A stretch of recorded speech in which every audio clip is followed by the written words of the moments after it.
on Avonlea. After that, Marlon Brando and Frank Sinatra star in Guys and Dolls, right here on the Disney Channel. Was captioned. Welcome to Walt Disney World Inside Out.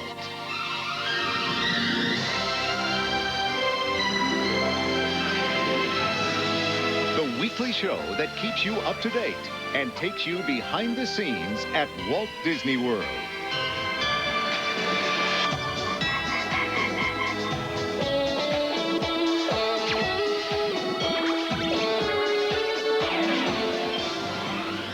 With your hosts, Brian Leary, George Foreman, and J.D. Roth.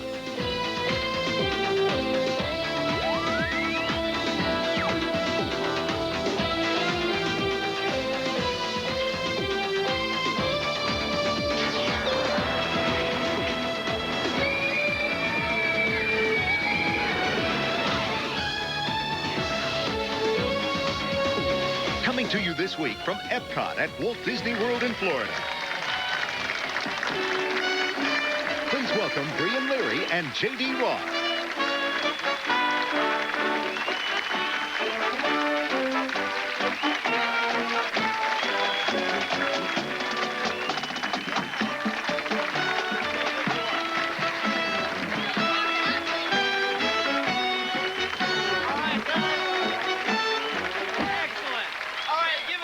Future Corps. Let's hear it for them. Way to go. And I got my boys right here, Ian and Kyle. How you guys doing? Good. And we're going incognito today, Bree. Yeah, you guys are just too darn cool. That's right. We're studs, you know? Too cool for the room. Well, I've got Amy here. Amy, where are you from? From Canada. Canada? Can you get Canadian bacon there? Oh. You don't think so, huh? Hi, I'm Brian Leary. And I'm J.D. Roth, and that was one funny joke. Welcome to Inside Out, the show that turns Walt Disney World upside down to give you a behind-the-scenes look at the magic. And that's why we're going to be showing them some of the most extraordinary, unique, unexpected, and, guys, help me out here. Give me a word. Unusual. Unusual, yeah. It's your theme. Yeah, unusual things at Walt Disney World. Perfect.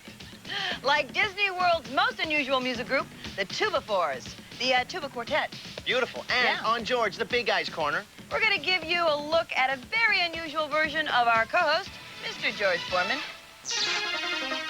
I'll be here at the animation studio to show you Disney's latest superstar, me. Move over, Mickey.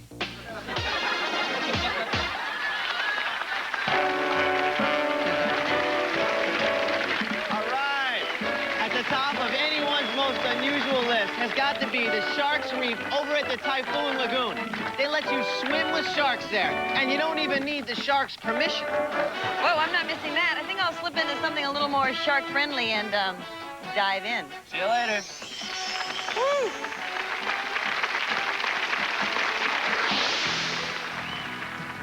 Typhoon Lagoon is one of Disney World's best places to cool off on a warm Florida day. You can go surfing at the Typhoon Lagoon wave pool, slide 200 heart-stopping feet down the Humunga Cowabunga, or hang out with a hunky lifeguard like my friend Sal here. Now, this is what I really came here for. This is Shark's Reef, where I hear you can actually swim with the sharks. But, you know, I'm in the television business, so I'm kind of used to that. So, Sal, tell me a little bit about the sharks here. Okay, we have two types of sharks. We have a leopard shark and a bonnethead shark. So, but they're not harmful. They can't hurt you. No, ma'am. We feed them twice a day, and they pretty much stay at the bottom of the water because they're nice and full. So we're not talking great whites, but how big did these sharks get? The biggest fly we get was 6 feet. Oh, 6 feet. Okay. How many sharks do you have here? 6 of them. Okay, some sharks, 6 of them. I think I can handle that. Let's Ready? go. Let's go.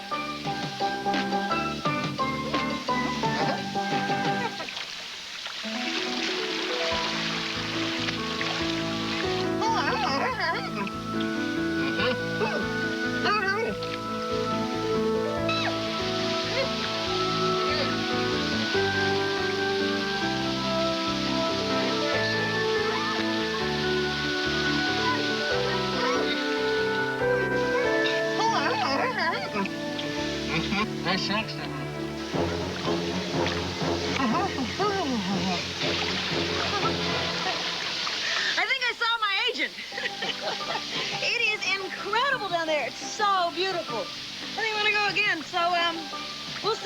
Sure. Sal and me are gonna go snorkeling. Come on.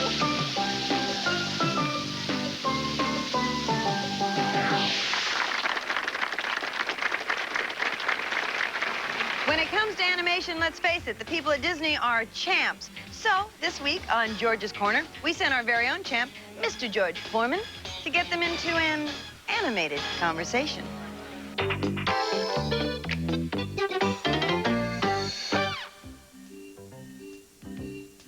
You know, I got a lot in common with animated characters, especially when I take a jab or two to the head and see those little birdies and stars going all the way around.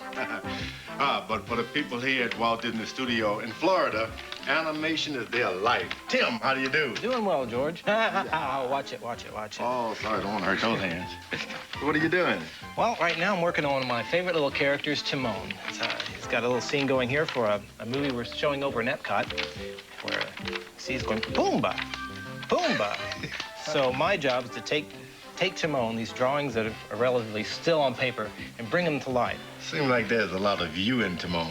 Yeah, we do put a lot of ourselves into it. In fact, I use a mirror from time to time so we can watch our own performance as we're going over the dialogue. Pumbaa, Pumbaa. So that's what we are. We're actors with pencil. 24 drawings for every second. A lot of hard work and elbow grease, but ultimately getting my performance on the paper so that the audience can enjoy it. Now, this seems like an important part of the process, but obviously there's more. Where do you go from here? It's a lot more work. I get a model sheet to tell me what the character looks like. Then it's my job to go back in and put my performance on paper. Then we take these drawings and we pencil test them. Now, we have to shoot 24 frames for every second of motion that shows up on the screen. And once it's finished, it looks something like this. Pumbaa, Pumbaa. We'll shoot them on tape, one drawing at a time, and double-check the action. We'll play it over and over and over, and hopefully that'll get approved by a director. And from there, it's sent out to the ink and paint department, and it finally ends up to what you see in the movie screen. Hey, Tim, doesn't seem like there's a shortage of company around here, does it? No, not at all. People come on vacation to watch me work. My job's so fun. Oh, hello. You know what? I think I'd make a good animated character. What do you think? Funny you should mention it. I was thinking the very same thing.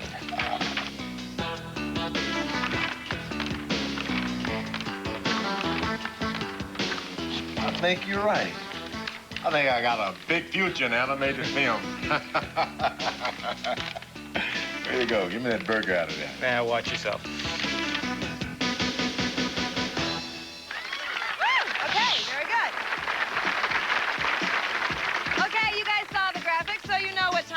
It is trivia test time. Yay! Okay. But since this is our most unusual show, I decided that we're going to do things just a little bit differently. See, here's the thing. I happen to know just about, well, everything there is to know about Walt Disney World. So this time around, I want you guys to ask me the questions, okay? Who's got a question? Ooh, oh, okay. Oh, what's your name? Ashley, And what's the question?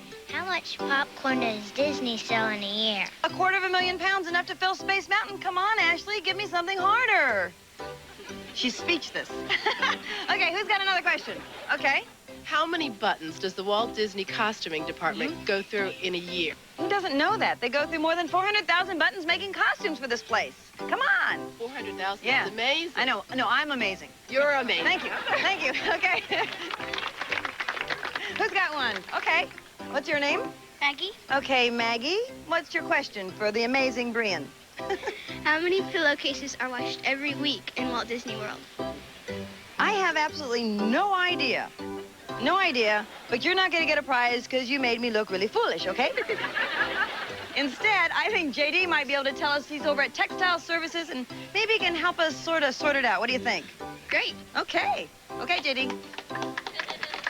Okay, I'm here where your whites get whiter, your colors get brighter, and your delicate undergarments feel oh so fresh. That's right, we're here at Walt Disney World Textile Services, or as we like to call it at home, the laundry. 132,000 square feet of fluffing and folding. If you ran your washing machine around the clock, it would take you a month to do as much laundry as they do in 60 minutes. All right, Rita, so talk me through what exactly goes on here. This is where it all comes up to after it's off the dock. They're separating it out, putting it down the chutes to go down into the bins downstairs, and then it'll go through the whole system of the wash cycle. So this would be the first process. Correct. What's the weirdest thing you ever found in the Lost and Found? Well, I don't know about weird, but we had a case where a child was distraught, couldn't find his teddy bear, couldn't sleep the night before. Family searched and searched for it. We got the phone call. We went through 18 bins of linen, and we found it in the second to the last bin.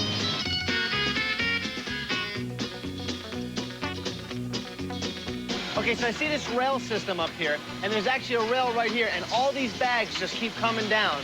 Whoa, whoa. Rita, you should warn me about that stuff. Come on. Sorry.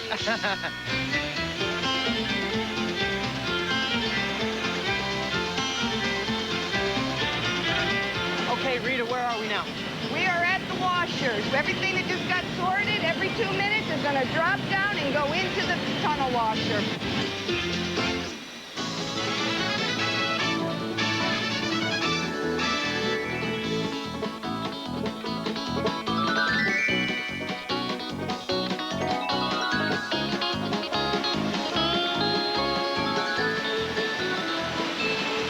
Tell me some stuff about this place. Like, how many pillowcases are done here in a week? We do an average of about 350,000 pillowcases a week. 350,000? Whew. What about towels at the pool? We do an average for pool towels about 150,000. That's washed, folded, dried, and shipped out to the customer. A week? A week.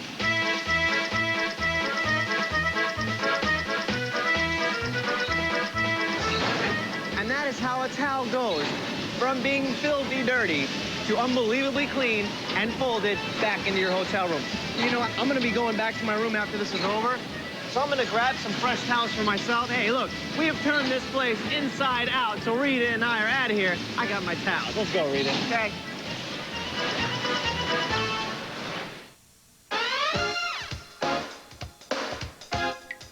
One of the most unusual musical acts at Walt Disney World. 8 of the hardest working lips in show business. The Tuba-Fours.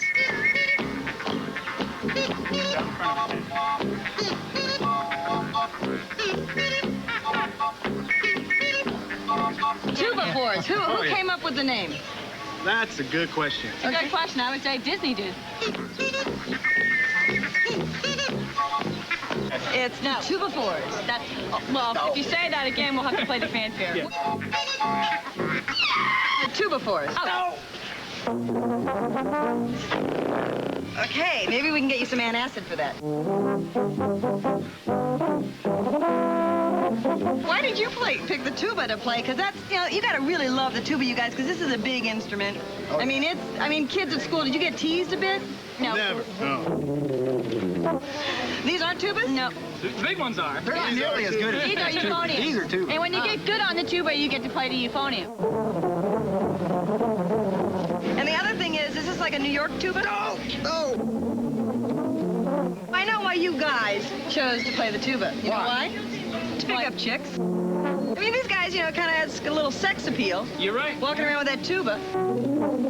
Why did you decide to play the euphorium? Euphonium. Oh, euphonium. Because everybody said that I couldn't make a living doing it, so I said I'd do it. And that is amazing, because let's face it, honestly, you guys, did you ever think you could make a living playing the tuba or the euphonium? No. Absolutely not. No. And are you making a living? Yeah, I would say we are. Okay. So We've been here 6 years, you know. this is very good. So you would advise all kids, you know, to have a lucrative career in the music industry, to pick up the tuba or the euphonium. That's right. Now, let me just say, one other thing. I noticed there's a little bit of a work hazard you got going for you. Work hazard? Dangerous Can I place. tell you what it is? Yeah. What's that? It's that little lip ring thing. Oh, yeah. Yeah. You got that little, yeah. So we've been playing a little contemporary, we've been playing rag, we've been doing all that kind of stuff. But what about some rap? Yeah, we got a rap. We got something. Yeah? Yeah, no problem. I gotta see some rap and tubas. Okay. Oh, yeah. And that's what I'm talking about. That's bad. That's real bad. Long ago, there were 3 little pigs, little houses. Can you dig? Then one day came the big bad wolf. He had a big old foot, and then he went out the street, and then he said, I don't... Hey, whoa. What? I didn't know the big bad wolf rapped. Well, he was saying. No. Let's play it like the pigs sang it. Yeah. Notice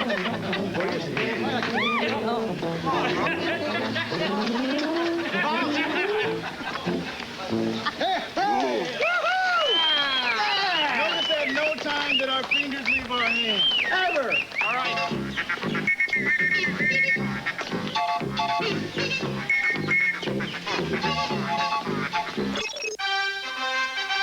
Let's go over to the Disney Institute for a whole new vacation adventure in the heart of Disney World.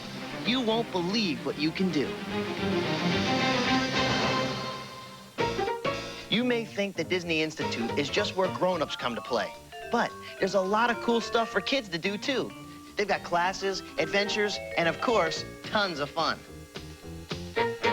Here I am, got all my tools, and I'm all ready to go. I got a melon baller, I've got a cake decorator, I've got a steak knife, and I've got a spatula. No, I'm not gonna be eating. These are actually my carving tools. I'm gonna be making a sand castle like you've never seen before. I'm taking a class called Sand Spectacular.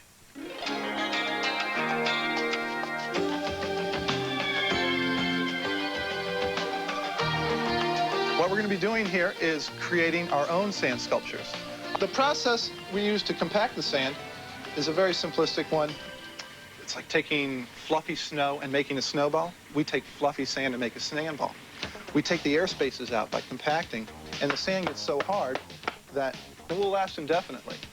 Class is a 2-hour program, and we go through a little bit of talk about the process, but then we go right into hands-on. You get your hands a little sandy. Every guest thinks up their own theme, so imagination is the high end of it. What are you gonna do? I'm making Stonehenge. Cool, you're bringing back Stonehenge. It's gonna be awesome.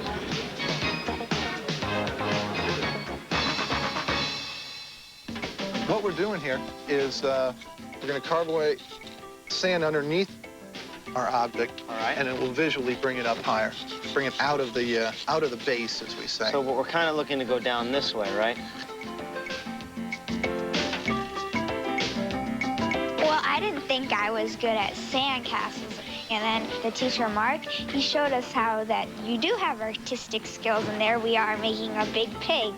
It was pretty neat. In 2 hours, you walk away from a project not thinking, well, I've looked over Mark's shoulder and I think I know how to do it if I go to the beach, but you know the process from beginning to end. You take that knowledge with you, and you're very proud of the work you're leaving. I've always seen those sand sculptures on the beach, and I always wondered how they did it, and now I know, and it's not really that hard. I could do this. I could really do this. Our shadows are set for lighting from above, so if we undercut it, you get a shadow. Just like the windows and the doors, your shadow or your light source is coming from above.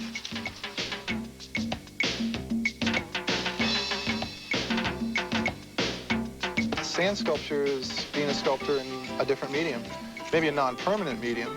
Have you ever but it is art put something together, and it's taken a long time, and the sand is all up, and then as soon as you take a picture of it, you just let kids jump up and completely wreck the whole thing? Absolutely.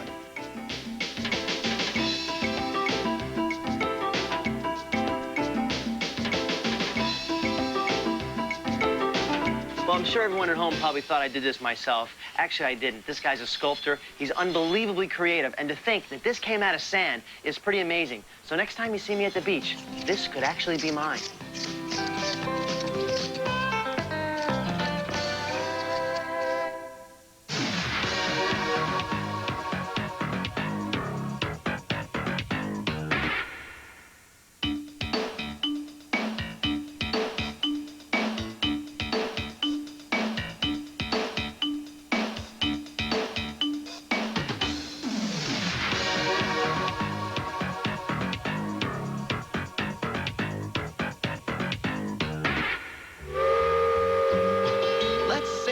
To the Magic Kingdom's Rivers of the World, where Brienne's about to shape up and ship out.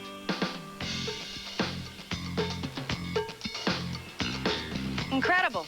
This is Jane's Fighting Ships. It's supposed to be the ultimate authority on the world's largest navies. But you know what? They left out one of the greatest, the mighty Disney Armada. Now, according to my sources, Walt Disney World has the 5th largest fleet on the planet. Confused? Don't be. It's a fun fact. But I'm going to make it float. Hey, David. Hi, how are you? Good, Okay. thanks. This is David. He's the captain of the Richard F. Irvine riverboat here in the Magic Kingdom. So, David, Exactly how many boats does the mighty Walt Disney Armada have? Walt Disney World has over 550 vessels. Very cool. So we're talking aircraft carriers, battleships, destroyers, you know, the huge. Nope, that's not exactly true. We have canoes, we have paddle wheels, we got rafts, ski boats, canopy boats, fishing pontoon boats, sprites, What jet exactly skis. is a sprite? Little water sprite is a boat. It's out by the hotels. Oh, okay. And the Richard F. Irvine is right behind me. Very cool. Well, Captain, looks like your ship has come in. Yep, yes it has. You guys have a good time? All right. That's a pretty impressive Navy, Captain. But if you don't mind, I really think I should be talking to the Admiral. These are the small world boats. They've weathered stormy seas and, of course, that song. Excuse me, I hate to interrupt you, but do you know where the Admiral is? No. Do you know who the Admiral is? No. Don't you think a place with this many boats should have an Admiral? Probably. Excuse me. Hold it. Hi. I'm looking for the Admiral. Are you the Admiral? Admiral? Admiral who? Oh. I'm not the Admiral. I figured you weren't the Admiral. You don't have enough epaulets. I wonder where the heck the Admiral is. See ya. Hi. Ahoy! Excuse me, sir. May I ask you a question? I don't mean to bother you while you're doing this. Do you know where the Admiral is? No, I don't have a clue. Do you know who the Admiral is? Don't have a clue. You know, some people may see this as a problem. I happen to view this as an opportunity. Congratulations, Bram. You've just been named Admiral of the Walt Disney World Navy. Okay. What are you going to do next? Out of my way. I'm storming the beaches of Disneyland. Battle stations, chop, chop! In March, Epcot celebrates country with some of today's top country and bluegrass performers. And Pleasure Island celebrates the green with authentic Irish music and lots of St. Patrick's Day fun. Over at the Magic Kingdom, put on your Easter bonnet as Mickey, Minnie, Roger Rabbit, and Mr. and Mrs. Easter Bunny celebrate the holiday tradition of the Walt Disney World Happy Easter Parade. Well, that's our most unusual look at some of the most unusual things here at Walt Disney World. That's right. We want to thank our co-host, George Foreman, for putting in another knockout performance. Thanks. Back at you, co-host. See you next week. From Walt Disney World in Florida, I'm J.D. Roth. And I'm Admiral Leary, little buddy. You look like you belong on the Love Boat. Okay, anchors away. Show your precision.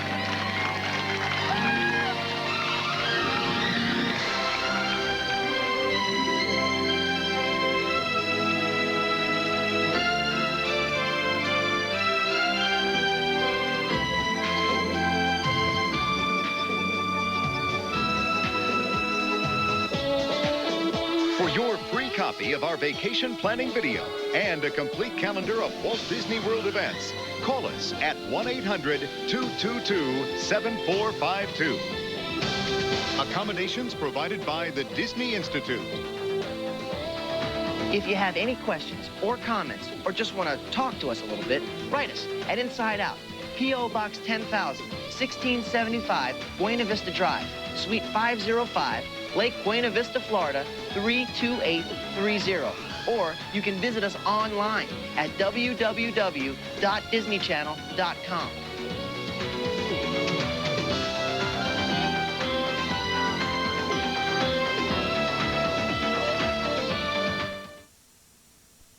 On the next edition of Inside Out, we've searched high and low for what's new and different at Walt Disney World. We've gone under the Magic Kingdom to discover a whole wide world right beneath your feet, where the real work goes on. This is not much different than your break room at work. Then, George Foreman will take us for a personal tour on the monorail, the highway in the sky. And if you think timber sports are boring, you're barking up the wrong tree. Who writes this stuff? So for a whole new point of view, watch Inside Out next Sunday at 8:40, 7:40 Central.